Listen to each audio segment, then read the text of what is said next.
Generation کے جو نوجوان میرے سامنے بیٹھے ہوئے ہیں، آج یہ نوجوان نسل ایک ایسے گناہ کا شکار ہوئی ہے، اللہ کی قسم کہ اس گناہ نے اس نوجوان کی زندگی کو تباہ اور برباد کر کے ڈال دیا ہے۔ اللہ کے نبی علیہ السلام نے فرمایا،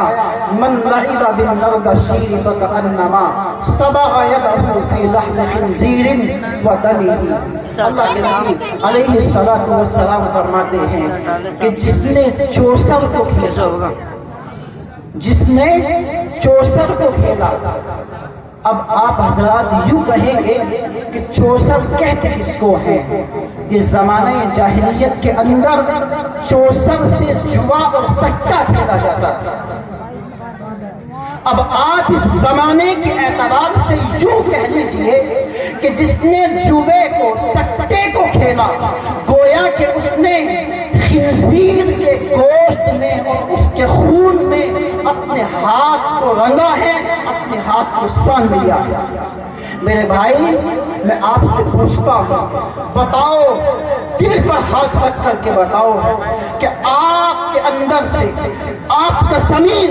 کیا اس بات کو گوارا کر سکتا ہے، کیا اس بات کی گواہی دے سکتا ہے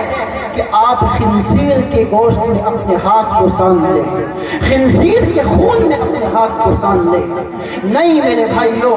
لیکن باوجود اس کے آج یہ میری نوجوان نسل اللہ کی قسم اس جوے کے وبال میں، اس سٹے کے وبال میں ایسی پڑی ہے کہ اگر آئی پی ایل آ جائے تو آئی پی ایل سٹے میں، اور اسی طرح سے اگر کوئی دوسرا میچ آ جائے تو اس کرکٹ کے کھیل پر، اس میچ پر، یا اگر کوئی دیگر کھیل اپنا بھی کھیلتے ہیں تو اس کے اندر بھی جوے کو، سٹے کو اور بہت ساری چیزیں ایسی ہیں، کیرم بورڈ ہے، شطرنج ہے، اور اسی طرح سے پتنگ بازی ہے، کبوتر بازی ہے، ان تمام چیزوں میں آج کا یہ نوجوان ایسا پڑا ہے کہ اپنے آپ کو اس نے تباہی کے دہانے پر لا کر کے کھڑا کھڑا۔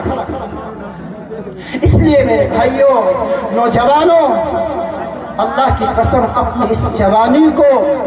اور اپنے اس مال کو غنیمت سمجھو۔ اللہ نے جو یہ جوانی اور یہ مال مجھے آپ کو عطا کیا ہے، اگر اللہ کی قسم اس جوانی کی حقیقت کو، اس جوانی کی قدر کو آپ کو جاننا ہے تو میرے بھائیوں، یہ آپ حضرات کے سامنے بزرگ بیٹھے ہوئے ہیں، ان بزرگوں سے پوچھو جوانی اللہ کی کتنی بڑی نعمت ہوتی ہے۔ اس لیے میرا وقت بھی مکمل ہو چکا ہے، خدا را آپ حضرات سے درخواست ہے میرے بھائی، آنے والا جو ہے، آنے والی اسی سال کے اندر یعنی 2025 میں ابھی کچھ کرکٹ کے کھیل شروع ہونے والے ہیں۔ اس لیے نوجوانوں، اپنی زندگی کو ان کے اندر سٹے میں، جوے میں، ان سب میں لگ کر کے اپنی زندگی کو بچا لو۔ اللہ کی قسم اگر اپنی جوانی کو، اپنے مال کو اسی طرح برباد کر دیا تو